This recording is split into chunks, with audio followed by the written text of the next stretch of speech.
ሰላም አድማጮቼ በያላችሁበት የሰዓት አቆጣጠር እንደምን ዋላችሁ፣ አመሻችሁ፣ አደራችሁ። የእንግሊዝ ፕሪሚየር ሊግ 15ኛ ሳምንት ጨዋታዎች ቅዳሜ፣ እሁድና ሰኞ ቀጥለው ይካሄዳሉ። ከነዚህ ጨዋታዎች መካከል 5 የሚሆኑ ጨዋታዎችን መርጬ ይዤላችሁ መጥቻለሁ። የመጀመሪያ ማየት የምንፈልገው ጨዋታ ማንቸስተር ሲቲ ከሰንደርላንድ የሚያደርገውን የቅዳሜ ጨዋታ ነው። እንግዲህ ይህ ጨዋታ በሁለተኛና አምስተኛ ደረጃ ላይ ባሉ ሁለት ቡድኖች መካከል የሚደረግ ጨዋታ ነው። ማንቸስተር ሲቲ ከአርሰናል በ5 ነጥብ አንሶ ሁለተኛነት ላይ እንደሚገኝ የታወቀ ነው። ሲቲ እንግዲህ ካለፉት 5 ጨዋታዎች 4 ጨዋታዎችን አሸንፏል። ነገር ግን ባለፉት 2 ጨዋታዎች ላይ ከተመለከትን 6 ጎሎችን አስተናግዷል ማለት ነው። ሊድስ ዩናይትድ 2 ሲያስቆጠርበት፣ ፉልሃም ደግሞ 4 አስቆጥሮበታል። ሰንደርላንድ ዘንድሮ ከተጠበቀው በላይ ፐርፎርም እያደረገ ያለ ቡድን ነው። ከታች የመጣ ቡድን እንደሆነ ይታወሳል። እንግዲህ እስካሁን ድረስ 23 ነጥቦች አሉት። እስካሁን በሰበሰባቸው ነጥቦች አምና ከወረዱት ቡድኖች አንዱ ከሆነው ኤፕስዊች ታውን በላይ ነጥብ አስመዝግቧል ማለት ነው። ይህንን ፕሮግራም የሰራችሁ ባለሁበት ሰዓት የዓለም ዋንጫ የድልድል እየወጣ ነው። እንግዲህ የመጀመሪያውን ማጣሪያ ድልድል ኢካር ካሲያስ የስፔኑ የቀድሞ አምበል ሊያወጣ ተነስቷል። ለማንኛውም ወደ ማንቸስተር ሲቲ እና ወደ ሰንደርላንድ ጨዋታ ስመለስላችሁ እንግዲህ ሰንደርላንዶች እንዳልኳችሁ ከተጠበቀው በላይ ሆኖ የተገኘ ቡድን ነው። የሌብሪ ቡድን አሪፍ ነው። እንግዲህ አሪፍ ቡድን ነው የሰራው ይህ አሰልጣኝ። አንፊልድን በሳምንቱ አጋማሽ ላይ ጸጥ ዳስበለው እንደነበረ አንዘነጋውም። በዚህም 1 ነጥብ ይዘው ተመልሷል። በጣም ወሳኝ ነጥብ ነው ለነሱ። እንደውም ሙሉ 3 ነጥብ ከማግኘት የከለከላቸው የሊቨርፑሉ አጥቂ ፌዴሪኮ ኬዛ ነው እንጂ 3 ነጥብ ይዘው ለመመለስ የሚያስችል ሁሉ አጋጣሚ ፈጥረው ነበር። ማንቸስተር ሲቲ እንግዲህ እንደ ሊቨርፑል በሎ ብሎክ ወይም ወደ ራሱ ቡድን ተጠግቶ ለመጫወት የሚከላከል ቡድንን ለመክፈት የሚቸገር አይመስለኝም። ሰንደርላንድ በሎ ብሎክ በመጫወትና በካውንተር አታክ ጠንካራ ቢሆንም ኤርሊንግ ሃላንድን የመሰለ አጥቂ የያዘ ቡድን የሰንደርላንድን በጣም የተጠጋ ወደ ጎል የተጠጋ መከላከል ለመክፈት ይቸግራል ብዬ አልገምትም። ኤርሊንግ ሃላንድ በሳምንቱ አጋማሽ ታስታውሳላችሁ በ111 ጨዋታዎች 100 የሊግ ጎሎችን በማስቆጠር በአለን ሽረር ተይዞ የነበረውን ሪካርድ ሰብሯል። እንግዲህ በዚህ ፍጥነት 100 ጎል ላይ መድረስ በመቻሉ ነው የሽረርን ሪኮርድ የሰበረው። አለን ሽረር 100 ጎሎችን ለማስቆጠር 124 ጨዋታዎች ነበር ያስፈለጉት። ስለዚህ የማንቸስተር ሲቲ እና የሰንደርላንድ ጨዋታ እንግዲህ በጣም አጓጊ የሆኑ ቅዳሜ ዕለት እንመልከተው ይሆናል ማለት ነው። ሰንደርላንዶች እንደ ሊቨርፑል ሁሉ ማንቸስተር ሲቲን በደንብ አድርገው ይዘው ነጥብ ተጋርተው ይወጣሉ ወይስ ማንቸስተር ሲቲ ከፊት ለፊት ባሉት አማራጮች ሰንደርላንድን ሙሉ 3 ነጥብ ይወስድበታል የሚለውን ቅዳሜ የምናይ ይሆናል። ሌላኛው ጨዋታ እንግዲህ በርንማውዝ ከሴልሲ የሚያደርጉት ጨዋታ ነው። እነዚህ ሁለት ቡድኖች የቅርብ ጊዜ አቋማቸው በተለይ በርንማውዝ ጥሩ አይደለም። በርንማውዝ ሰሞኑን ደካማ እንቅስቃሴ እያሳየ ያለ ቡድን ነው። እንግዲህ 4 ሽንፈትና 1 አቻ ነው ባለፈው 5 ጨዋታ። አንደኛውንም አቻ የወጣው አቋሙ በጣም ከወረደው ዌስትሃም ዩናይትድ ጋር ነው። የበርንማውዝ አጀማመሮች በጣም አሪፍ የነበረ ነበር፣ ግን እነዚህ የባለፉት 5 ጨዋታዎች ምንም አልቀኗቸውም።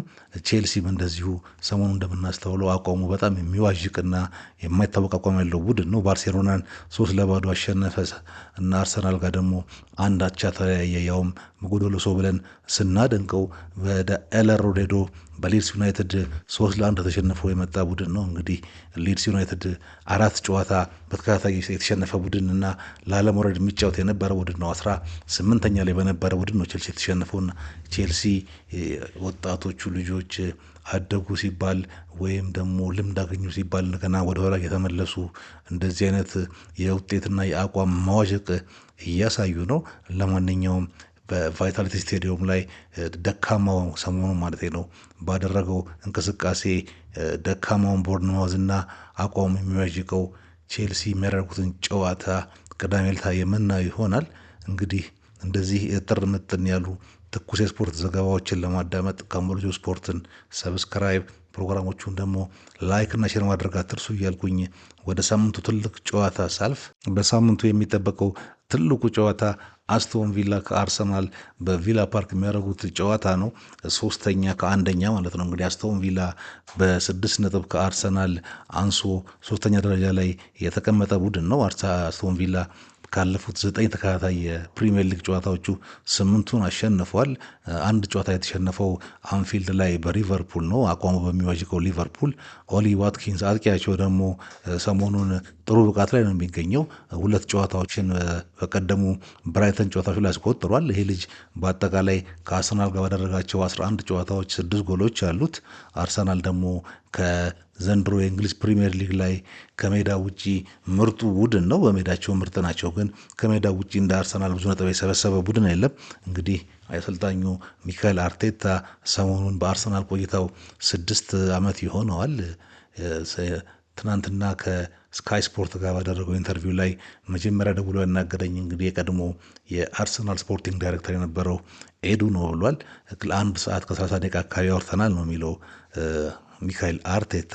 እንግዲህ ካሁኑ ከሊቨርፑል፣ ሰንደርላንድ፣ ኒውካስል፣ ቼልሲ እና ማንቸስተር ዩናይትድ ከሜዳ ውጭ ጨዋታዎችን አድርጎ የጨረሰው ጠንካራና የዋንጫ ቡድን የያዘው ሚካኤል አርቴታ የዛሬ 6 ዓመት ገደማ ወደ አርሰናል ስመጣ ቤቱ የተተረማመሰና ስርዓት የሌለው ነበረ። እሱን ከማስተካከል ነው የጀመርኩት ብሏል። ባለፉት 3 ጨዋታዎች ላይ አርሰናል በክፍት ጨዋታዎች ወይም ኦፕን ፕሌይ በምንለው ማለት ነው 7 ጎሎቹን አስቆጥረዋል። ይህም እንግዲህ አርሰናልን ኮርነር ኪክ ወይም ደግሞ ሴት ፒት ኤፍሲ የሚለውን ስም የሚያጠፋ ነው። በቆሙ ኳሶች ላይ የነበራቸው ጥገኝነት እንዳከተመ ነው የሚያሳየው። 3 ጨዋታ 7 ከክፍት ጎል የተገኙ ኳሶችን ማስቆጠር ማለት ነው። ይሄኛውም በተለይ ቡድኖች ከዕለት ወደ ዕለት የቆሙ ኳሶችን የመከላከል ብቃታቸው እየጨመረ የሚሄዱና የአርሰናልንም የቆሙ ኳስ አጠቃቀም በደንብ እያጠኑ መግባታቸውን ስንመለከት ለአርሰናል ከቆሙ ኳሶች ብዙ ጎሎችን ማስቆጠሩ መቻሉ እንደ ትልቅ አድቫንቴጅ የሚቆጠር ነው።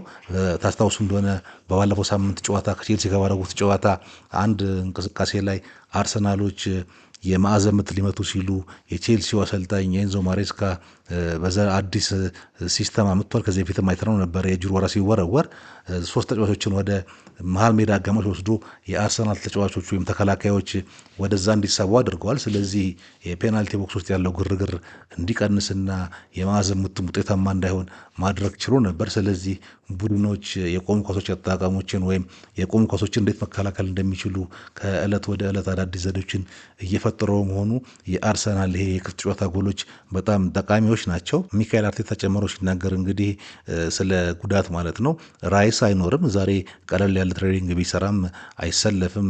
የማስኬራ ጉዳት ግን ውስብስብ ነው ብሏል። ትሮሳርድና ሳሊባ ግን በቅርቡ ይመለሳሉ ወይም በጨዋታ ላይ ሊገቡ ይችላሉ ነው ያለው ሚካኤል አርቴታ። የአስቶን ቪላው አሰልጣኝ ኡናይ ኤምሬ ደግሞ ስለ ዋንጫ ፉክክር ተጠይቆ ነበረ። ይሄን ነገር አታንሱብኝ ብሏል። ከ2 ወር በፊት ታች የነበር ቡድኑ መሆኑን አትርሱ። ስለዚህ እኔ ስለ ዋንጫ ፉክክር የማስብ አይደለሁም። አሁንም ተመልሰን ታች ልንገኝ እንችላለን ያለው ኡናይ ኤምሬ። ስለዚህ የኔም ቡድን አስቶን ቪላ እና የፕሪሚየር ሊግ ዋንጫውን ማገናኘታችሁን ከዚህ በኋላ ብታቆሙ ይሻላል ነው ያለው እንግዲህ ኡናይ ኤምሬ። ይሄ ጨዋታ እንግዲህ ቅዳሜ ዕለት ከሚደረጉት ጨዋታዎች በጣም ከባዱ ጨዋታ ይሆናል ተብሎ ይጠበቃል። አስቶን ቪላ በሜዳው ላይ አርሰናልን ነጥብ ያስጥለዋል፣ ያሸንፏል ወይስ አርሰናል እንደለመደው ሙሉ 3 ነጥብ ይዞ ይወጣል የሚለውን ከጨዋታው በኋላ የምንመለከት የሚሆን ነው። ሌላኛው የቅዳሜ ጨዋታ ሊድስ ዩናይትድ በኤልአር ሮድ ሊቨርፑል የሚያስተናግድበት ጨዋታ ነው። እንግዲህ ሊድስ ዩናይትድ ቼልሲን በማሸነፍ ዌስትሃም ዩናይትድን ከታች አድርጎ ቦታ እንደቀየረው ሰሞኑን አይተናል። 17ኛ ላይ ተቀምጧል። አሁን 14 ነጥብ አላቸው። በሁሉም ውድድሮች ከ12 ጨዋታዎች 9 የተሸነፈው ሊቨርፑል 3 ተከታታይ ጨዋታዎችን እንግዲህ ሳይሸነፍ ለመውጣት ነው የሚጫወተው። ባለፉት 2 ጨዋታዎች በሁለቱም አልተሸነፈም። ዌስትሃምን ሲያሸነፍ ከሰንደርላንድ ጋር ደግሞ አቻ ተለያይቷል። ስለዚህ በዚህኛው ጨዋታ ላይም ላለመሸነፍ የሚጫወተው ሊቨርፑል ዘንድሮ እንዳየነው እንግዲህ በጣም ወደ ኋላ ተጠግተው የሚጫወቱ ቡድኖችን ለማስከፈት እንደተቸገረ አይተናል። በሳምንቱ አጋማሽ ላይ ከሰንደርላንድ ጋር ያየነው ይሄንኑ ነበረ። የሊቨርፑል ተጫዋቾች ጠቅላላ በራስ መተማመናቸው በጣም ወርዷል። ጆ ጎሜዝ ተከላካዩን ትንሽ እያረጋጋው ቢመስልም ቨርጂል ቫን ዳይክና ኢብራሂማ ኮናቴ ደግሞ ምንም ሊረጋጉ አልቻሉም። ቨርጂል ቫን ዳይክ መጀመሪያ አካባቢ ጥሩ የነበረ ቢሆንም በቀደም እንዳየነው ግን 2-3 ጨዋታዎች ላይ በጣም ጥሩ አይደለም። እሱም በጣም ነጭናጫና ተደጋጋሚ የሆኑ ስህተቶችን የሚሰራ ተከላካይ ሆኗል። ሊቨርፑሎች አንዳንድ ጊዜ ስታያቸው 11 መንገደኞች እንጂ የአምና ሻምፒዮን የሆነ ቡድን አይመስልም። እንግዲህ በዚህ ጨዋታ ላይ ለሊቨርፑል የሚጠቅም አንድ ጥሩ ነገር ሊሆን የሚችለው ሊድስ ዩናይትድ በሜዳው ላይ ዘግቶ በመከላከል የሚጫወት ቡድን አይደለም። ይሄ እንግዲህ ለሊቨርፑል የሚያዝ አንድ አድቫንቴጅ ካለ ይሄ ብቻ ነው የሚሆነው። ለማንኛውም ሊቨርፑል አቋሙን አስተካክሎ ከኤለን ሮድ ነጥብ ይዞ ይመለሳል ወይስ ደግሞ ሰሞኑ እንደለመደው ይሸነፋል የሚለውን ይሄንንም ቅዳሜ እናያለን። እንግዲህ ከዚህ በተጨማሪ ቅዳሜ ቶተናም ከብሬንትፎርድ ጋር የሚጠበቅ ጨዋታ ነው። ይሄ ጨዋታ ጥሩ ጨዋታ የሚሆን ይመስለኛል። በመጨረሻ ግን ማየት የምፈልገው ሰኞ ማታ የሚደረገውን የወልቭስና የማንቸስተር ዩናይትድ ጨዋታ ይሆናል። ሰኞ ማታ ማንቸስተር ዩናይትድ ወደ ሞኔሊዮ ስቴዲየም አቅንቶ ወልቭስን በሚገጥምበት ጨዋታ ባለሜዳው ወልቭስ በ22 የጎል ዕዳና 2 ነጥብ መጨረሻ ላይ ሆኖ የሚጀምረው ጨዋታ ነው። ካሁኑ አሰልጣኝ ካባረሩት ቡድኖች አንደኛ ሆኗል። እንግዲህ ወልቭስ ዩናይትድ አቋሙ ምንም የማይታወቅ ቡድን ነው። በብሬንትፎርድ ተሸንፎ አበቃለት ሲባል ሊቨርፑልን ሜዳው ድረስ ሄዶ ያሸንፋል። ተመለሰ በቃ ሲባል ደግሞ 80 ደቂቃ በ10 ተጫዋች በተጫወተው ኤቨርተን ይሸነፋል። ይሄ 3-5-2 ተቃራኒ ቡድን እንኳን ተጫዋች ቢጎልበት የሚቀየር ፎርሜሽን አይደለም። ብዙ ጊዜ እንግዲህ ቡድኖችን ስናይ ተቃራኒ ቡድን አንድ ሰው ቀይ ሲወጣበት ወደ ማጥቃት ይሄዳሉ። ግን የአሞሪም 3-5-2 ቡድን በሙሉ ሰው ተጫወተም ተቃራኒ ቡድን ተጫዋች ወጣበትም ጎደለበትም ምንም የሚቀየር ነገር የለውም። በጣም ግትሬውን አሰልጣኝ ነው። ብሩኖ ፈርናንዴዝ እንኳን ሰሞኑን በተዘዋዋሪ መንገድም ቢሆን በታክቲክ እንደታሰረ በተደጋጋሚ መናገር ጀምሯል። ለማንኛውም እንግዲህ ማቲያስ ኩኛ መመለሱ ለዩናይትድ ጥሩ ዜና ይመስለኛል። ከዌስትሃም ጋር አቻ ሲለያዩ በደጋፊዎቹ ቡ የተባለበት ይህ ቡድን እንግዲህ ነጥብ ከጣለ የሚከተለው ነገር ምን እንደሆነ ለመገመት ይከብዳል። መጨረሻ ላይ ባለው ወልቭስ ነጥብ መጣል ለማንቸስተር ዩናይትድ የሚሆን አይመስልም። እንግዲህ የዛሬ ያየሁት ጨዋታዎች እነዚህ ነበሩ። እንደተለመደው ካምቦልጆ ስፖርትን ሰብስክራይብ፣ ፕሮግራሞቹን ደግሞ ላይክ እና ሼር ማድረግ አትርሱ እያልኩኝ በሌላ ዘገባ እስክንገናኝ ድረስ ሰላማችሁ ይብዛልኝ። ቻው